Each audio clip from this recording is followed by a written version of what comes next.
Get started. So we don't start technically to 2:35, but whenever you're ready.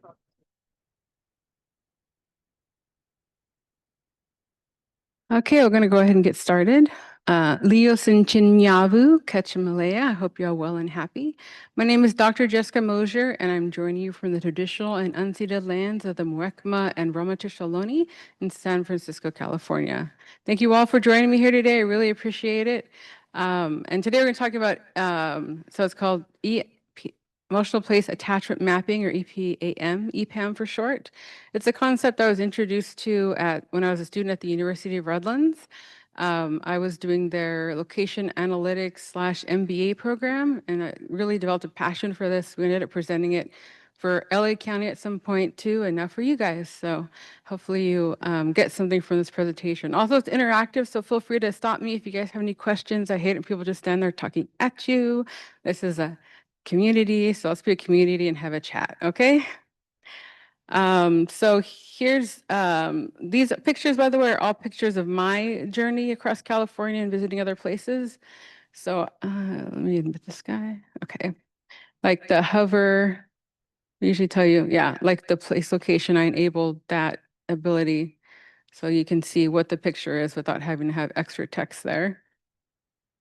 So this is looking to reconnect us and decolonize our thinking of the places that we visit or occupy. So it's really like connecting the emotions to place. If you think about it, you know, like the park, that's a place where I used to like go for long walks, a place that I hoped my kids could visit. And then over here on the other side is the Tule River Indian Reservation. I was recently there in Porterville. And so it's a picture of their like steepest road. There you go. So it's a concept based on a concept called topophilia, which is the environmental perceptions, attitudes, values, worldviews, aesthetics, landscape, cities, wilderness, symbolism, sacredness, imagery, and transcendence of all things real and imagined, aspects connected to the spirit and love of place and space. And this is not exactly a story map. I think it's called the experience application, and it has story map elements. So I just love that because the new story map, not a fan. Love this experience app though. So this, you know, headstone automatically elicits a response of some kind. In this case, I labeled it sad. This is my ancestor actually who came to California. The only reason I was able to trace his journey across the land is because he crossed the border after it was made. So I have a record of his alien ID card along with a picture, which is very rare. And a back of his ID card has, he crossed over 3 children and their ages, and it also has their names. But it also has the date that they changed their name to white names. So it's a kind of and it said actually where they lived when they changed their names too, so I'm able to trace that.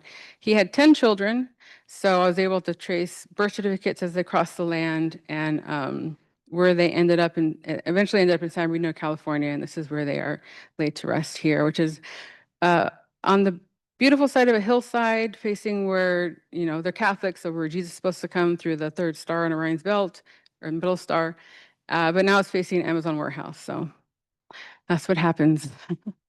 So these decisions are frequently made. They affect the way that we plan our cities, plan our any projects we're working on, but it's often not considered, like really considered. So if a place, it's often ignored when we come to planning. So we really need to bring in our feelings and emotions and needs into the perspective of when we're planning and not disconnect ourselves from the land. So we need to take in aspects of the ancestral lands, cultural traditions, and healing spaces, especially in our own indigenous and oh my goodness, marginalized communities. Because if we erase it, then it really undermines our resilience. So this is really a resiliency exercise also, because when you make people think about emotions and where they're grounded in, it really kind of builds and adds perspectives to their lives. So we really need to recognize that it's not only just a physical space, but also the stories that come in that space, the emotions it elicits, and it's really our relationship with that space. So if we ignore it, it risks alienation, and really colonization, and it's having that emotional connection is really vital to our existence and cultural survival. So this I labeled happy. So this is labeled happy because it took a lot of work to get Native American Day a paid off holiday for city employees. So this is actually a picture of that day. This is all 110 tribes in California, their flags lined up on the west steps of the Capitol. It's a very impactful image, very beautiful. Watching them all march in just makes me so happy and proud to see that everyone's represented there. And the people marching those flags in have the biggest smiles on their faces, because there's just a parade of so many flags. A lot of people don't realize that we are the largest concentration of Native American population. And it's really that visual really takes that message home.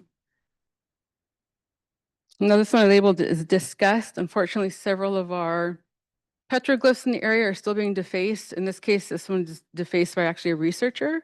So that brings disgust to mind. Like it kind of brings like a mental, like how can we not do this in the future and recognize that it is happening. You know, you can't, just kind of brings it up to the surface as like an issue that we need to be aware of, especially in these really remote areas. I don't know if I visited Bishop, California, but it's very remote desert space. And so it's actually easily accessible if anybody wanted to go and damage one of these landmarks. So as a community, we should be looking out to protect those kind of things, or some way of monitoring or educating people about their importance, and not just, hey, look at this thing. People don't know, like, is it random graffiti, or is it 10 years old, or 100 years old? They don't know. So I kind of give them the benefit of the doubt, but we need to educate people about our landmarks, is to, if they're known, like this one, the importance of it to our people. This one, this is a landmark that elicits fear. It's Ocean Beach in San Francisco, California. It's the most dangerous beach in California. Did not know that when I moved there. So this is actually my daughter getting near the water, and anything below, so she's not allowed to go above her knees, and adults aren't either, because the rip tide is so strong because of the way the geography is. It's anything they've lost, even dropped in the water, it's long gone before our eyes can even like see it. It's just a distant memory. So it's just an area of danger and fear that I've kind of labeled it as, you know, proceed with caution. So this is a proof of concept. So this was a University of Redlands case study, actually, and I'm not here to promote them, but they are presenting after me, so happy accident. So this survey was created in survey 123. If the QR code does still work, I did check it, nobody's deleted it, so happy. So the students were asked to record their emotional responses to different places on campus. So they were asked to record it on different Likert scales, as you can see here, and it's real-time mapping and also storytelling. Because as they're walking around, they're considering what happened in that space or what is currently happening, and it kind of adds to the history of that space too, while we're documenting it. I know what you're thinking, it's just for high schoolers and middle schoolers. If you give it to them, there's going to be some weird pictures in there, but you know, you do have to approve it before it's published or released, even if you do, you know. So there is a method to kind of be careful what gets out there. So yeah, that's the survey right there. And then we have what it came out to. So the different emotions are labeled with color. So it's also labeled by scale. So the larger the dot, the more happened in that area. So the happy was the biggest emotion expressed in that area across the map. Fear was the next one. There weren't too many places. They're usually on the outer edges of campus. One of them on the outermost edge is actually like an abandoned Frisbee golf course that had like cactus and various overgrowth and stuff. Not the best looking scenario at the time. I don't know what it looks like now. And then sad, there's just very little. And then disgust, there's one little corner at the very bottom. There's just some areas of disgust. So it really kind of brings into perspective like what maybe needs to happen in the future on campus. Maybe we need to beautify these areas, pay more attention to them, be ignored by whoever keeps the grounds, or maybe it needs to be completely taken down and redeveloped. So they wouldn't know that if, from the student's perspective, unless they ask them individually, you know, but with this, they can kind of crowdsource the data and have something to go off go after when they get any kind of additional funding or donations, whatever, they know where they can put those funds and work into the campus. Okay, so here are some of the results. So Happy is associated with like the main entryway of the campus. This is Redlands, has very old, beautiful buildings. Sad, there's the outdoor golf course that looks kind of abandoned and overgrown. Fear, there's a road there that only has, it's a single lane, but it's for one car at a time, but it's really two cars go across that lane. So it's kind of a place to be more cautious and have fear. And Disgust, there was a little corner of the campus that had like an abandoned lunch table. It was in total disrepair and there's like random trash there. And so that'd be an area that we'd need the campus to kind of pay attention to in the very, very near future. And then I also supplied some of the reflections of the students, something like with the tennis court that said it just brought the memories back of playing tennis. The next one, it kind of helped someone, Jesse, kind of evaluate what was in his surroundings. He didn't really pay attention, we kind of ignore things that we see every day, but this really helped them experience in a more detailed way. And then down here, it's Mickey kind of remembered his freshman year and how he hit the gym every day. I don't know if this is true or not. He's, they can say whatever they want. So his experience with that. Let's see. So why is this powerful? And here we have a picture of the Pitt River Nation. It's actually from an American Indian exhibit at Alcatraz. And then this is the Pitt River basket on the other side. So it helps keep our traditions alive. We have a lot of stories that are in places, that maybe not everybody knows. And these things do get lost over time. Unfortunately, most of the trauma is kept. I know in my family, they can tell you what unfortunate instance happened when, who was involved and stuff, but they can't really tell you like, our history here on this earth. It's all been lost. Trauma's kind of taken over. So it's a way to kind of bring more positive things to the conversation and, what matters. It also helps us connect to the land and speak up for a change in our community. It's a very important one. A lot of youth feel like they don't have a voice in their community or that you shy to go up to the tribal council and, step up to the mic. So this is another way, an alternative method to really get them involved in their community. And also, it doesn't matter if you're young or not, you need to be heard. So that's kind of giving them that option also. So here we have a picture of the Kama Medical Center. It's a ribbon cutting where they unveiled their new mobile clinic. So each dot on the map should come with your voice. So here are some examples I've listed. This is where my grandma taught me to gather yuccas. This is the corner of town that makes me feel nervous because people fight here a lot. That's an important thing to note. This place always makes me smile, as trees make me smile because I climbed it a lot. Also, and then I put the ribbon cutting ceremony there. I mean, that was a big accomplishment for them.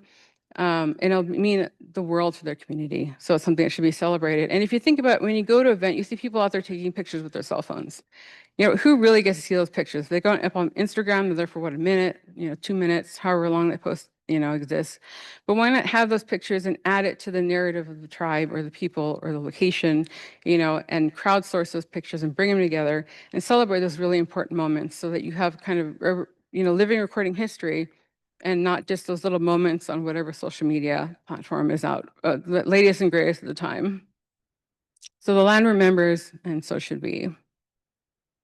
This is a picture of a gathering here, actually in Fresno. It's the California Yaqui organization gathers every year for ceremony. There's a lot of us Yaquis here in California. We are diaspora. We are in California. There's a main tribe in Tucson, Arizona, which I'm a part of, and then there's Yaquis of Texas, and they're also in Sonora, Mexico. The land plays a lot in our story because of the border. Someone drew a line in the map, and all of a sudden we were sought after for genocide by the United States and Mexican government, and that was part of our survival. Is that place, that line that they put there? We often say we didn't cross the border crossed us. So that's another example of place and how it affects our people. So other examples we'd like the youth to consider when they're thinking about this project is where can you gather willow or for basketry. That's an important thing to know. And maybe include the steps, like some tribes believe you don't pick the first one you find. You acknowledge it's there and then you go find another one and pick that one. It just depends whatever practice that's prescribed by your people, how they can honor that tradition and carry it forward. You can include those kind of directions when you geolocate this stuff. Then I put the United Yaqui event picture there, and then some people have little quiet places they like to go. Maybe the other communities know about, this is a place that I go and find quiet or peace. That'd be another thing that you could possibly include in the map. Also, the best place to catch fish, maybe keep that one a secret a little bit longer, but you could share it, as a good place for whatever reason, the water flows just right, and this is where you catch the fish. Also, places where, you're sad and you can find solace also could be a very important part to be included in this narrative. So it's all about building resilience in our youth, recognizing emotions, which is a big part of kind of overcoming some of those difficulties, because when you've been through trauma, you become dead to everything. People that have been through trauma can tell you some of the worst things you've ever heard, like what they had for lunch, because they're just so used to it. It's just part of their narrative. So this kind of work would kind of bring other positive emotions to the picture, as well as acknowledge what's hurting, could be damaging them in that space, and how maybe we can adjust or fix it. So you can go ahead and scan the QR code. It'll bring up the survey that I created for this presentation, actually. Oh, let me make it bigger. Watch this. Ta-da! So it'll bring up the survey. Give you a minute. Okay, let's go back. And this is actually, can you smell this picture? Doesn't look yummy. This is a salmon cook that they had at the traditional healing health gathering at United Indian Health Services Clinic out in Arcata. Has a beautiful, here it's labeled, see, label comes up. So it's traditional Indian health gathering. Highly recommend it. And they feed you the whole time. There's like traditional foods the whole time. It's amazing and healing. So put your go ahead. You can scroll through the survey. You can put your feelings in. Find places that matter to you. It also you can take current or pictures in your camera roll or pictures that you take at the time. So we'd recommend the youth to think of 3 to 5 places that mean something to you. So again, asking them for introspection, ask them why this makes them feel this way. And also share the stories with your relations or close family and add them to this map. And add a picture, any of the option to either type out their story or do a voice recording, whatever is whatever they're comfortable with. And then it captures the entire story. So this is a preview. If you weren't able to bring it up, the directions right here, as well as the places that we recommend. So if there's an urban space or school, home, ancestral or tribal space, green space, a protected space, and they're also able to include other. So whatever else they can think of that's not on this list. Also, is this place clean or not clean? So is it a place in disrepair? Is it appealing? You can kind of consider that, as well as if it's not clean, why? What's going on? Is there abandoned waste, visible dust or debris? Has it been vandalized? Also very important. And of course, other is also an option. And then it'll geolocate it based on the picture you take. It'll take the metadata from that and then populate it and then geolocate it in the map. And hey, look, we're at the EPA building. It works. And then what's your sentiment towards it? So there's a list of different emotions, and they can also include other. And then your emotional level is, you have very strong emotions about this, or is it kind of like, not so, either one way or the other. It's just like, take it or leave it. And then it has the date that you took the picture. And then here's the area where you can either type it out, take a picture, or record the audio. Okay, let me get out of this. Oh, this is the right hand. Where did my mouse go? Oh, it's on the Zoom screen. There we go. Okay, and here's a picture of Apache Junction in Arizona. Yep, what's up? Okay, is it for everyone and all pay that or only I'm just not sure if people on the Zoom could hear it. Is that survey for everyone in all places, or is it tribally specific?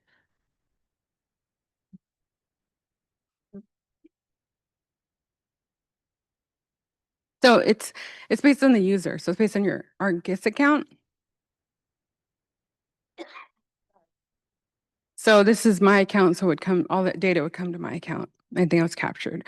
So if you created a survey, then it would go to your account specifically. It's tied to the account. But yeah, so it's not really like you can password it or protect it, depends on what level of view that you want to have. You can have just personal, internal, or you can do an external share with everyone, or just share within the organization. It's 3 different options of sharing. So I've heard a lot today about data, who has our data, who's using your data, who can see our data. So I created an analog version of this. So good old paper and pencil. I don't care how they learn about maps, as long as they start the conversation, right? So I created a wheel right here. They can pick a word, one of 4 emotions, and it has 1 through 4 printouts. And also those emotions, they check one, and also they draw the picture or the map and kind of identify the emotions that go along with it, as well as their feelings, or there's a chart. So I'm gonna see if this works. Ta-da! Oh, come on. Okay, there we go.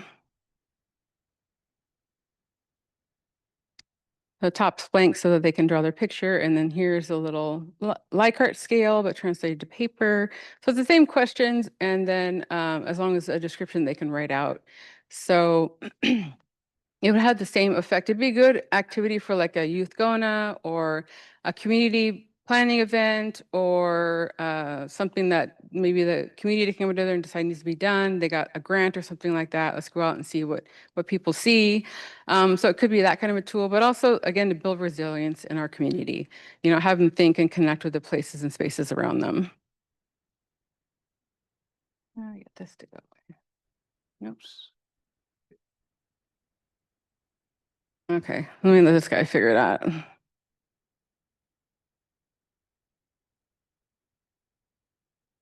Oh, there you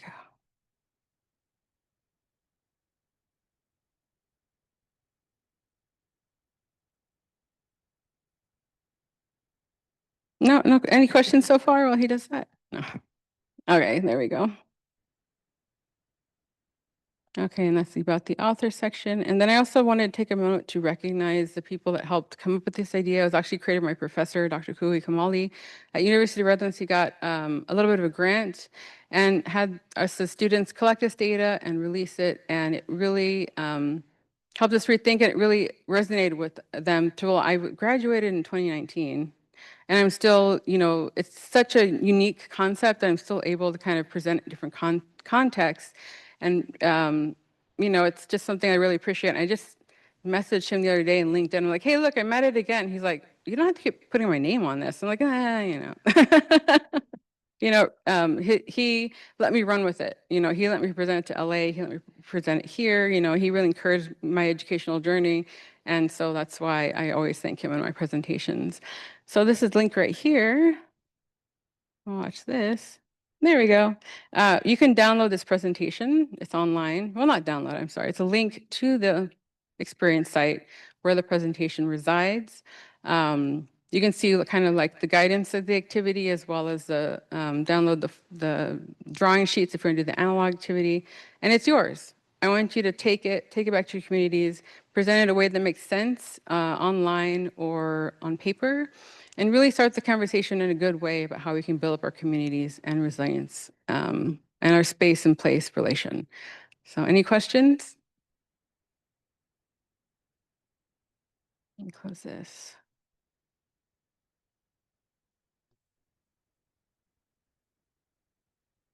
Okay, since we have a few minutes. Oh, yeah, what's up? Oh, Yep, sorry. Yeah, I'm just curious if you've worked with tribal archaeologists or cultural resource teams, and mapping out those at a historical level, right? Like the experiences that we're observing in place as we're excavating or as, we're protecting sacred sites.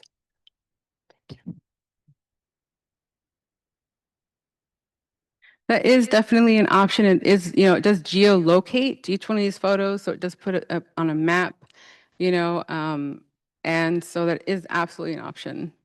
There's many ways that this could be applied and used in the community.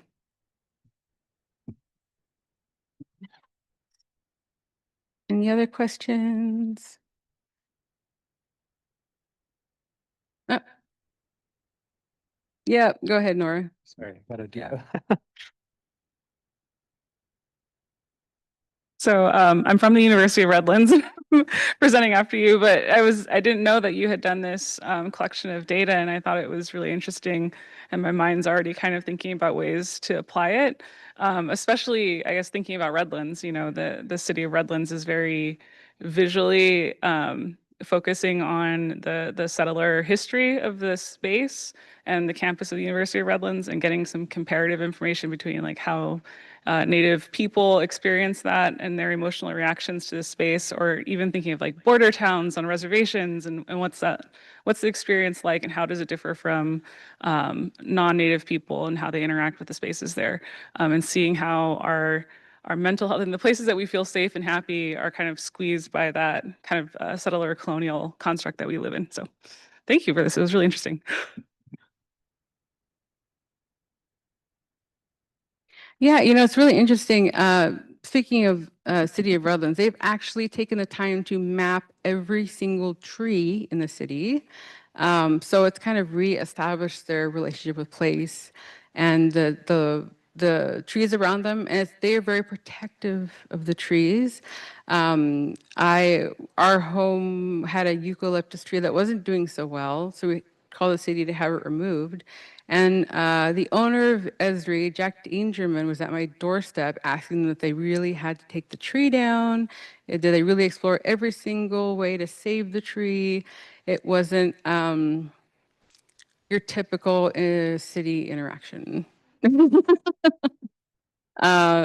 He's very well known in the community, but I don't know if this is on his daily activity list. It was very much impassioned speech, so it really connects in the space in that way and helps them preserve their trees in Redlands. And if you look at a map of Redlands on an Esri product, it's one of the most detailed maps. And they also have overlays of the historical mapping, like we saw today, of the allotments. They have hand drawings of the city when it was first built, and my home was like the 7th home built in Redlands when I lived there. It was on 40 acres. And so I can look at the maps and see where, I didn't know that until I found those maps and looked at them. And I actually found out we have a sister house. So when the house was first built in 1885, it was a wedding present to a wife. They just recently got married. And the wife actually died in childbirth. And so he immediately left that space and built a house further up on his property. So we actually have a sister house that was on the land. 40 acres is pretty big.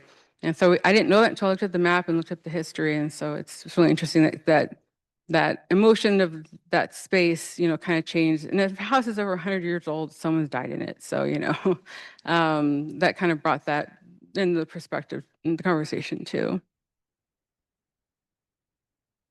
Anything else?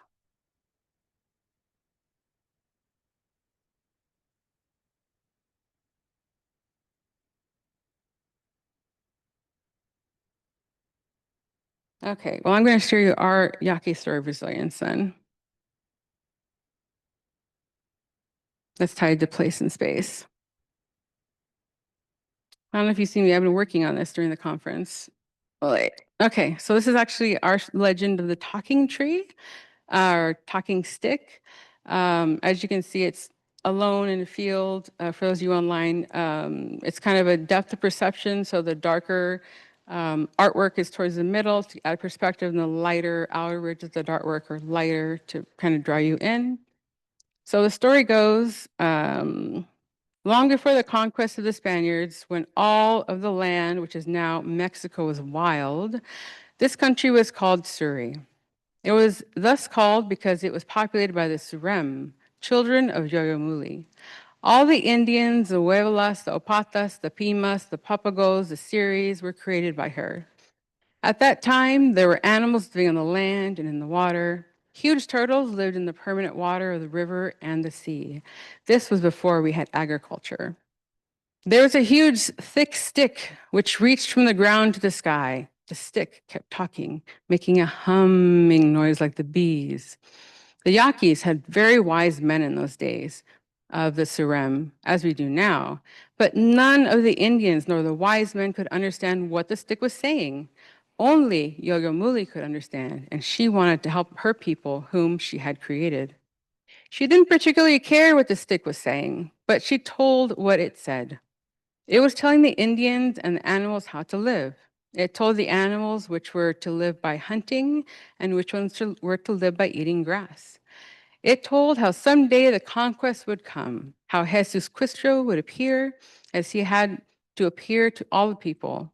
She herself didn't like the laws very much. Some of the laws were disagreeable to the Indians, and they did not like Yoyomuli's interpretation of the truth as sent by Dios in the sky to the people on the earth. Many of the people said that Yoyomuli was just making all this up. According to her, the talking tree said that the people would soon have leaders, captains, and would be baptized. And the people did not believe this. Yoyomuli was angry that her people did not believe her, though she herself felt as they did. It didn't matter to her what this stick was saying. She did not like it, but she knew it was true. Since she did not like what was going on to come to pass, Yogamuli decided to go away. She was angry and decided to take her river with her. I'm going north, she said, and she took this river, rolled it up, and put it under her arm, and walked away on the clouds towards the north. The people did not like that prospect of this conquest which was coming, so they either descended into the earth to live inside the hills, or they went to live in the sea. They were very powerful people, the Surem. Yoyomuli left a chief on each hill, and the hills were named for these men. These chiefs did not like the coming conquest either. Only a few people liked what the stick predicted, and these waited. These men are the Yaquis. They grew to be taller than the Surem who had gone away. The Surem were little people, but very strong. They still lived in the hills and the sea. They favor men and help them when they can.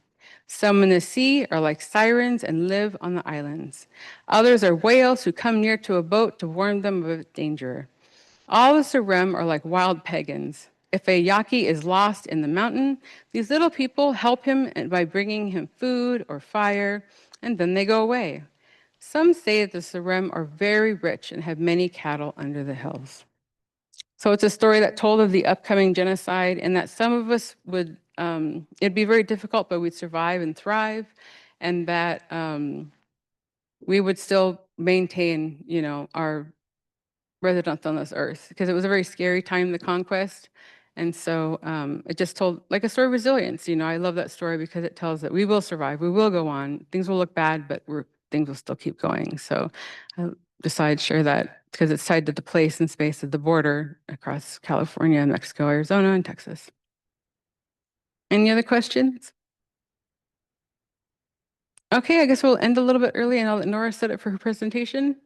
Thank you guys so much. I love that.